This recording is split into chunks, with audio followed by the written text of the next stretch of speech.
Hello and welcome to the analysis of the Hindu newspaper dated January 21st, 2023. In this video, we are going to talk about two important newspaper articles which are very important, very significant for the civil services examination. So let's start with the first important newspaper article.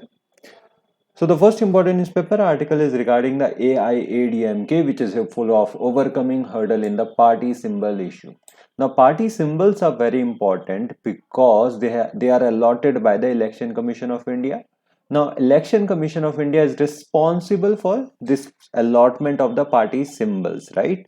So that is why it's important for us to understand what are the party symbols, who issues the party symbol, that is the Election Commission of India, and what are the rules regarding it.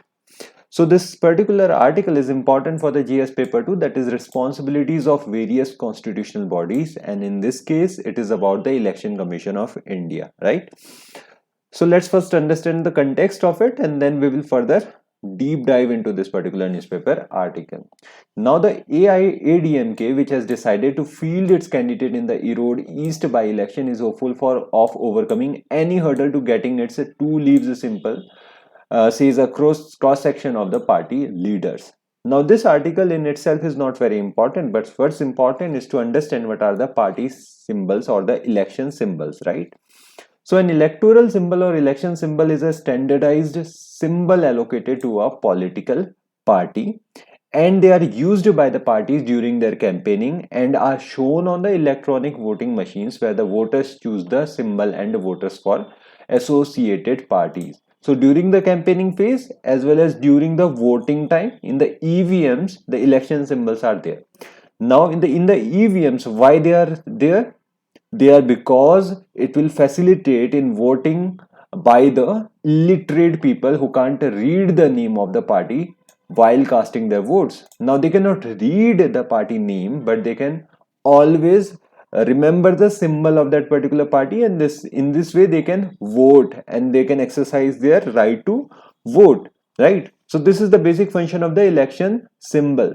Now in the 1960s, it was proposed that regulation, reservation and allotment of the electoral symbols should be done through a law of parliament, that is symbol order. But that didn't happen because the Election Commission of India said that the recognition of the political parties is supervised by the provisions of Election Symbols Reservation Allotment Order 1968. So the symbols allotment will be done by the Election Commission of India.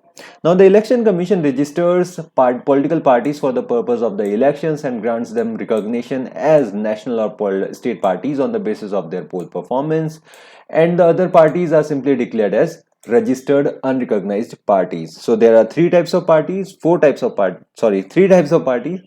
one is the national level party, second is the state level party, and the third one is the registered or unrecognized parties. In the recent context, you would have understood that Aam Aadmi Party, which was basically a state party, is now going to be the national party, right?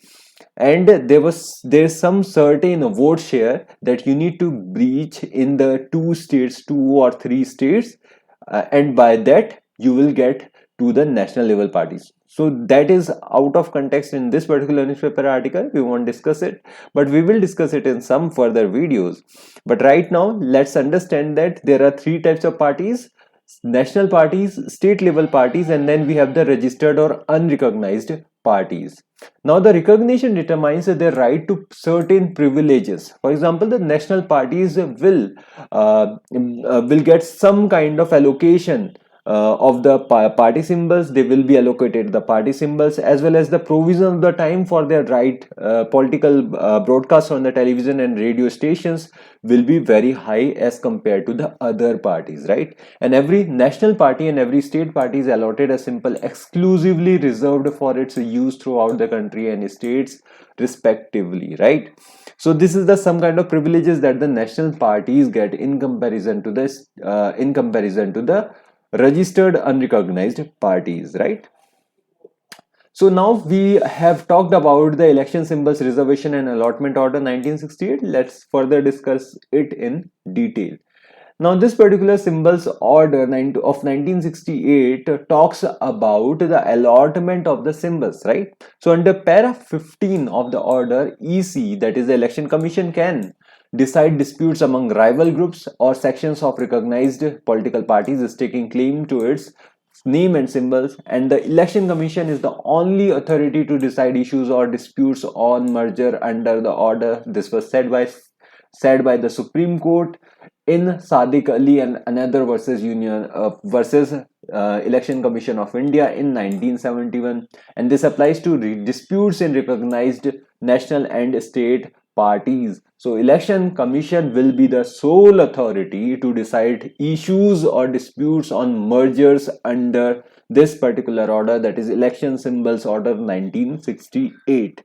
And apart from it, for splits in the registered but unrecognized parties, the Election Commission usually advises the varying faction to resolve their differences internally or approach the court, because the Election Commission is responsible for the regulation of the recognized parties, that is the national and the state parties. It is not responsible for the registered and unrecognized parties, right? And in almost all disputes decided by the EC so far, a clear majority of the party delegates, office bearers, MPs and MLAs have supported one of the factions. But this is after the 1968 that this came into being, this order came into being. So before that, what happened? So before 1968, when the Election Symbols Order 1968 was passed, before that, the Election Commission issued notifications and executive orders under the Conduct of Rules 1961, Conduct of Election Rules 1961, and the splinter group of party other than the group that got the party symbol had to register itself a separate party, and they could lay claim to the national or state party status only on the basis of its performance in the state or central elections after the registration. So before 1968, what happened is that there was only one majority party, that is the Congress. There were some small parties, but they were not that big. But after 1968, what happens is that after 1961, sorry, the parties became larger and larger. The other parties also became larger and larger as compared to the Congress, and that is why this particular order of 1968 was passed. That is what you need to keep in mind, and that is why the rules changed, orders changed, right? So this is it regarding this particular newspaper article. Let's now head to the next important newspaper article. Now, this particular newspaper article is regarding the insurance sector. There are some of the things that the chief or the CEO of IRDAI or chairperson of the IRDAI wants to say. Now, these statements are not very important. What's important is to analyze this particular body, that is Insurance Regulatory Development Authority of India, right? So this this particular entity, that is the IRDAI, is a statutory body, and that is why it comes under the GS paper 2, that is the statutory, regulatory and various quasi-judicial bodies. Let's first understand the context of it, and then we will deep dive into understanding what is IRDAI. Now, this particular newspaper article says that the insurance industry would need a capital infusion of 50,000 crore rupees per year to double its penetration in the next 5 years, says the sector watchdog IRDAI's chief Debashish Panda. Now, Debashish Panda is an IAS officer who is basically the the chairperson of the IRDAI. Now, he says that there is a need of the capital infusion, more amount of capital needs to get into the insurance industry, and he evaluates it to be rupees 50,000 crore per year, and this amount you need to double the penetration of the insurance sector. Now, Mr. Panda appealed to business conglomerates to channelize funds into the sector, saying the return on equity is at a healthy 14% for life insurance and 16% for non-life insurers, while in the case of the top 5 companies, it goes up to 20% as well. So, talking about the benefits that the business conglomerates can get by investing in the insurance sector, it says that the health of the insurance sector is going to get better, right? Now these statements in itself are not very important for the civil services examination. What's important is to understand this particular statutory body, that is IRDAI. So IRDAI basically is an autonomous and statutory body. It stands for Insurance Regulatory and Development Authority of India. It is responsible for managing and regulating the insurance and reinsurance industry in India. All your life insurance corporation policies come under the or are under the watchdog called the Insurance Regulatory and Development Authority of India. Now the IRDA was established by the Act of Parliament, which specifies the composition of the authority under the Section 4 of the IRDAI Act of 1999. Now, in order to implement the IRDAI Act of 1999 in 2000, what came into being? The Insurance Regulatory and Development Authority of India came into being. Now, IRDAI basically ensures that the IRDAI Act, the provisions of the IRDAI Act are fully implemented, right? And until the year 2000, the Indian government oversaw the regulation of the insurance sector, and after 2000, IRDAI became responsible for the regulation of the insurance sector, right? Now, IRDAI was created in 2000 to implement a standalone apex body at the advice of the Malhotra Committee report from the 1999. So, Malhotra Committee report was responsible for the creation of the IRDAI. Now, IRDAI started accepting registration requests through invitations in August 2000 and started allowing foreign businesses to invest up to 26% in the market. Now, Section 114A of the Insurance Act of 1938 has a number of rules and regulations that has been set forth by the IRDAI. Right, so this is the basic history of it. Now, at this particular point of time, we have 34 general insurance companies which come under the IRDA, and apart from it, we also have 24 life insurance companies like the LIC, right? Now, regulations cover everything from safeguarding the rights of the policy holders to registering insurance businesses to do business in the nation. So this is the basic history of the IRDA. Now let's talk about the composition of the IRDA. So IRDA basically is a 10-member body. Now this particular membership has been specified further in the Section 4 of the IRDAI Act of 1999, which says that this particular 10-member body should consist of a chairperson, 5 whole-time members and 4 part-time members, and all of the members are basically appointed by the government of India, right? So this is the composition of IRDA. Let's now talk about the aim of the IRDA, what it seeks to do.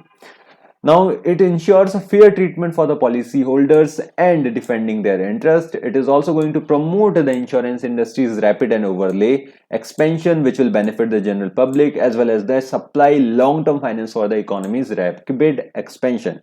And apart from it, it is going to take action when such standards are not sufficient or are not adequately applied.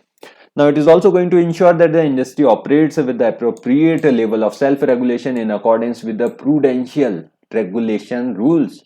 Now, it is also going to ensure that it establishes and encourages, oversees and uphold high standards for competence, moral character and financial stability of those it regulates.